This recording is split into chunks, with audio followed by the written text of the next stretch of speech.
You are now entering the channel. This is Nick, my name. Those of you who are new to the channel, I hope that by the time you reach the conclusion of this video, you will have subscribed to the channel. You should also make sure that you are following me on all of the social media platforms listed in the description below, and you should also make sure that you are joining the free Discord server so that you may have access to a wide variety of information, gems, and other similar things. The proper operation choke point 2.0 is something that we are looking at right now. This was an extremely busy schedule to fulfill. Specifically, I am thinking back to the month of March in the year 2023, when we began to observe banks declaring bankruptcy, banks being targeted, the debanking of cryptocurrency, and on and off ramps being targeted.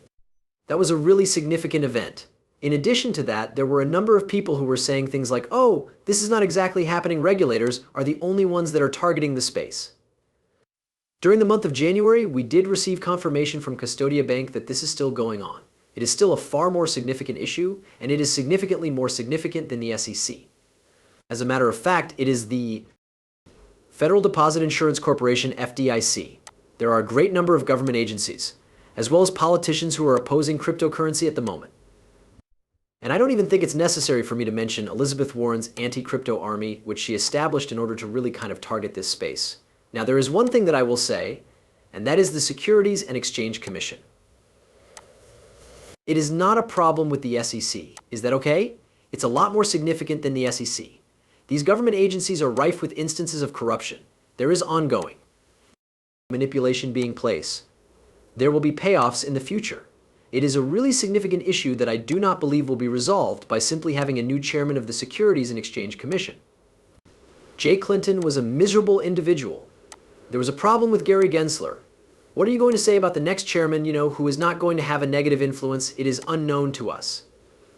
Over the course of this most recent Bitcoin event, however, we have been hearing some bombs being dropped by Donald Trump. In addition, I would want to begin with this, which is based on my own personal perspectives. Indeed, we have, according to Justin, Donald Trump has expressed his desire for the United States of America to become the cryptocurrency capital of the world and the Bitcoin superpower of the world.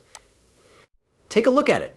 My strategy to ensuring that the United States of America will become the cryptocurrency capital of the globe and the Bitcoin superpower of the world is being laid out this afternoon, and I am confident that we will be successful in achieving our goal. I want to be mined, coined, and manufactured in the United States of America if cryptocurrency is going to be the future. Undoubtedly, it will be. It is not going to be manufactured in any other location. To put it another way, if Bitcoin is going to the moon, then it is going to the moon, as we say. The United States of America should be the nation that sets the standard, and that is exactly what is going to take place. My feelings about politicians and politics have changed to the point that I am apathetic. Politics is not something that I am very interested in, to be honest. You guys have heard me say this a great number of times. As far as I can tell, the things that we hear at these conferences are nothing more than fuel for the hype train. Not a problem. There is no question in anyone's mind that these politicians are attempting to win over potential voters. Not a problem. If you were to say, "Oh no, they are not trying to get," you would be making a foolish statement. In this situation, that is their ultimate objective. They are now telling us everything that we want to hear in order to make sure that we vote for them. Donald Trump is not even close to having a complete understanding of the technology. Hearing him talk about Bitcoin is enough to convince me. The crypto capital of the world is one aspect of this that should be taken into consideration. There are a number of these countries that are now interested in becoming a crypto center. In this regard, the United States of America has been a massive failure. In addition, I am of the opinion that the United States of America has the potential to quickly catch up if we begin to get our act together. However, if we go back in time to only the month of May, for instance, the President of the United States, Joe Biden, exercised his veto power over the SAP 121 Cray, which was a tremendous blow to the space. And this simply confirmed, once more, a much more significant issue that exists here, which is that there is, in fact, still anti-crypto sentiment. There is not too much of a change taking place here. In addition, this occurred in the month of May, which is exactly 2 months ago.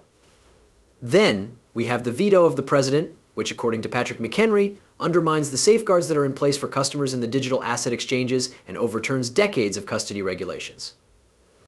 By disregarding the agreement reached by both parties in Congress, the administration is continuing to pursue the same strategy that has been unsuccessful. Action from the Senate on FIT 21 is more urgent than it has ever been.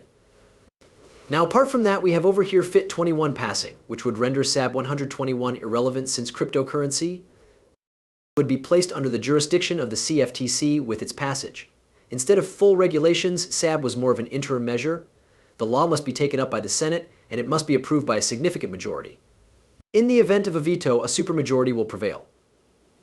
And you are correct. In the meanwhile, we need to pass either FIT 21 or SAB 121 in order to get regulatory clarification. This is something that we need to do in order to get a better understanding of what is going on here. During the time that the new administration is in place, there are a great deal of issues that could very well be resolved. What I'm trying to say is that a new government might be able to solve a lot of these issues, and I'm not saying that Trump or anyone else in particular is the answer. However, we need to genuinely bring in politicians who are going to move the space forward. This is something that we need to do. Now, it is wonderful to hear these promises, but unfortunately, we do not know what will take place in the event that any of these politicians actually win the election. On the other hand, everything is in order when it comes to the politics of cryptocurrency over here. The 11th of May at Mar-a-Lago was the beginning of everything when it comes to my administration, President. Trump has stated that there is a place for cryptocurrency. An important reminder from CNBC is that Vice President Biden does not threaten to veto FIT 21, and the passage of FIT 21 renders SAP 121 worthless.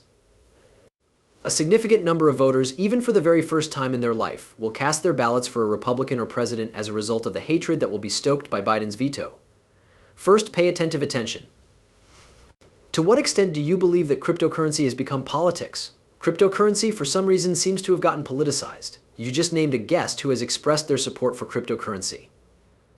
This individual has stated, if you vote for me, I'm going to be a proponent of cryptocurrency. It was only recently that you began to hear an argument that was quite similar to this one from former President Trump.